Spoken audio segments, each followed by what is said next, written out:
समस्या ये कि बिहार में अभी भी जातिगत आधार पर मैंने कुछ पार्टियों का कुछ जाति विशेष के वोटर्स पर कब्जा है। नहीं, ये प्रशांत किशोर चूंकि एक चुनावी रणनीतिकार रहे हैं, तो क्या स्ट्रेटजी होगी आपकी भविष्य में से निपटने की? देखिए, ये तो सबसे पहले ये आपकी सोच है कि बिहार का सारा समाज सिर्फ और सिर्फ जातियों पर ही वोट करता है।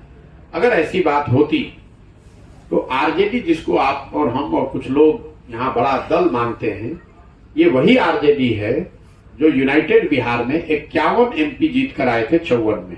आज उसी आरजेडी के 0 एमपी हैं इसी बिहार में। तो आपको क्या लगता है कि जिन जाति समूहों पर सो कॉल्ड, आपके शब्दों में, उनका कब्जा है, उन जाति के लोग बिहार को छोड़कर चले गए हैं? विधानसभा के सब मामले में है। चलिए मैं विधानसभा पर आ जाता हूँ। 2010 में नीतीश कुमार जी और भाजपा का गठबंधन था।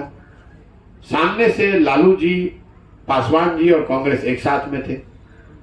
नीतीश कुमार जी और भाजपा का जो गठबंधन 2010 में था, उसको 205 सीट आया था।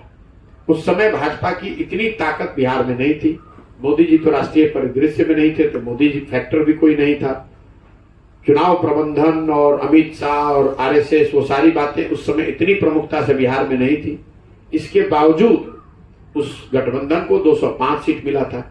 उनकी लड़ाई किससे थी? लालू जी, पासवान जी और कांग्रेस, जो उस समय आज के मुकाबले ज्यादा मजबूत थी, केंद्र में सत्ता में थी। तेजस्वी के मुकाबले तो लालू जी बड़े ही लीडर हैं। पासवान जी भी स्वयं उस गठबंधन में शामिल थे। इसके बावजूद उस गठबंधन को 25 सीट के आसपास मिला था। वो इसलिए मिला था कि 2005 से 2010 के बीच उस सरकार के प्रति समाज के एक बड़े वर्ग का ये नजरिया था कि इन लोगों ने बिहार को सुधारने की प्रक्रिया शुरू की है। अगर सिर्फ जातियों की ही बात होती तो वही गठबंधन 2020 में लड़ा। नीतीश जी के साथ साथ इस बार भाजपा और मोदी जी की ताकत भी थी, और सामने से लालू जी के बजाय तेजस्वी यादव थे। पासवान जी तो उस गठबंधन में थे ही नहीं, चिराग जी, और कांग्रेस भी पहले के मुकाबले कमजोर हुई है। इसके बावजूद आपने देखा कि नीतीश कुमार और भाजपा के उस गठबंधन को 120 सीट लाने में पसीने निकल गए। तो आपको क्या लगता है कि एनडीए को वोट करने वाली 2010 में जो भी जाति वर्ग थे, वो सब बिहार छोड़कर चले गए हैं? जब चुनाव होता है तो उसमें समाज के हर पहलू का एक योगदान है। जाति भी एक पहलू है, लेकिन सिर्फ जाति के आधार पर ही वोट होता है, ये बहुत सिंपलिस्टिक, सुपरफिशियल अंडरस्टैंडिंग है लोगों की। ये ऐसा होता नहीं है। अगर ऐसा होता तो आप समझते हैं बीजेपी को जो यहाँ सीट आता है, हम लोग यही कहते हैं कि भाई बीजेपी को नहीं, मोदी जी को वोट पड़ता है। अभी आपने लोकसभा विधानसभा की बात कही, तो मोदी जी के जाति के कितने लोग बिहार में रहते हैं, आप ये बता दीजिए। आप ही खुद कह रहे हैं कि हर आदमी जाति पर ही वोट देता है, तो मोदी जी के जाति का तो एक भी आदमी नहीं रहता है बिहार में, तो मोदी जी को तो एक वोट भी नहीं मिलना चाहिए। तो दोनों बात को तो आप खुद ही कॉन्ट्रडिक्शन आपको दिखेगा। लेकिन वर्षों से चूंकि आप यही लिखते, पढ़ते, सुनते रहे हैं, तो सच्चाई आपके आंख के सामने है, लेकिन आप उसको मानने को तैयार नहीं है। और आपके उसके लिए आपको कोई राजनीतिक विशेषज्ञ नहीं होना। मैं आंकड़े आपको एकदम सिंपल शब्द में बता रहा हूं कि भाई मोदी जी के जाति का कोई बिहार में रहता नहीं है, और आप ही पत्रकार बंधु लिखते हैं कि मोदी जी के नाम पर ही भाजपा जीत रही है, उन्हीं के नाम पर वोट पड़ रहा है। तो दोनों बात सही कैसे हो सकती है? तो फिर आप तुरंत कहिए कि नहीं भैया, उनको जाति पर नहीं पड़ता है, वो लोग वोट, वो तो हिंदू के नाम पर पड़ता है, जाति पर तो नहीं पड़ता है। अपने आप अपने कह दिया कि जाति के अलावा भी दूसरा फैक्टर है ना।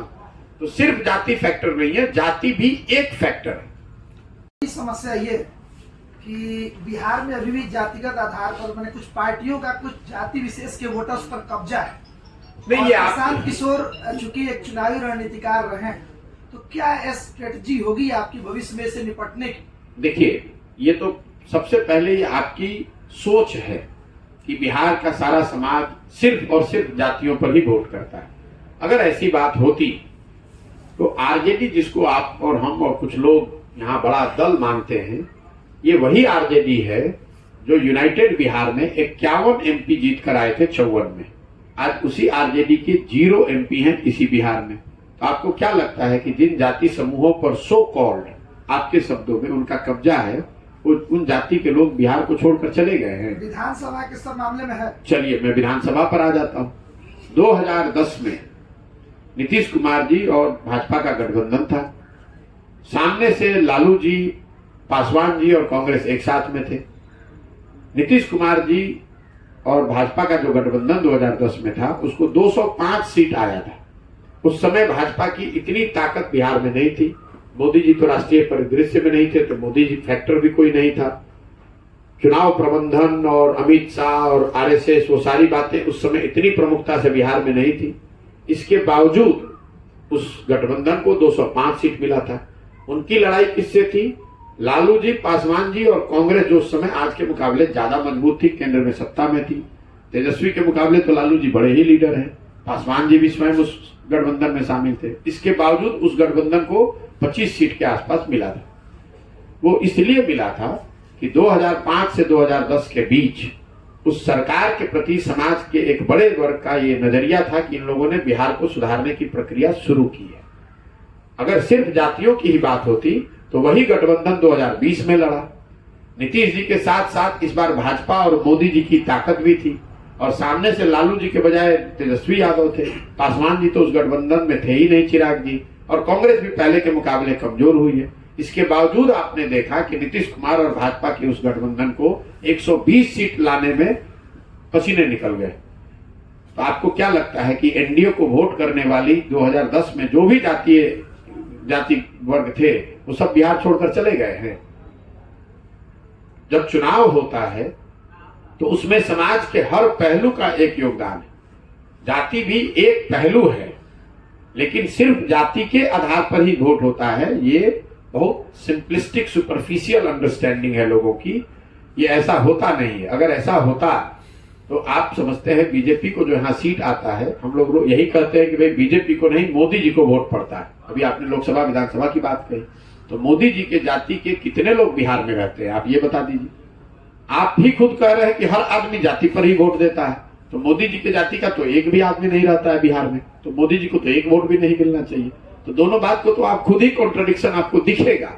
लेकिन वर्षों से चूंकि आप यही लिखते, पढ़ते, सुनते रहे हैं, तो सच्चाई आपके आंख के सामने है, लेकिन आप उसको मानने को तैयार नहीं है। और आपके उसके लिए आपको कोई राजनीतिक विशेषज्ञ नहीं होना। मैं आंकड़े आपको एकदम सिंपल शब्द में बता रहा हूं कि भाई मोदी जी के जाति का कोई बिहार में रहता नहीं है, और आप ही पत्रकार बंधु लिखते हैं कि मोदी जी के नाम पर ही भाजपा जीत रही है, उन्हीं के नाम पर वोट पड़ रहा है। तो दोनों बात सही कैसे हो सकती है? तो फिर आप तुरंत कहिएगा कि नहीं भैया, उनको जाति पर नहीं पड़ता है, वो लोग वोट वो तो हिंदू के नाम पर पड़ता है, जाति पर तो नहीं पड़ता है। अपने आप अपने कह दिया कि जाति के अलावा भी दूसरा फैक्टर है ना। तो सिर्फ जाति फैक्टर नहीं है, जाति भी एक फैक्टर है।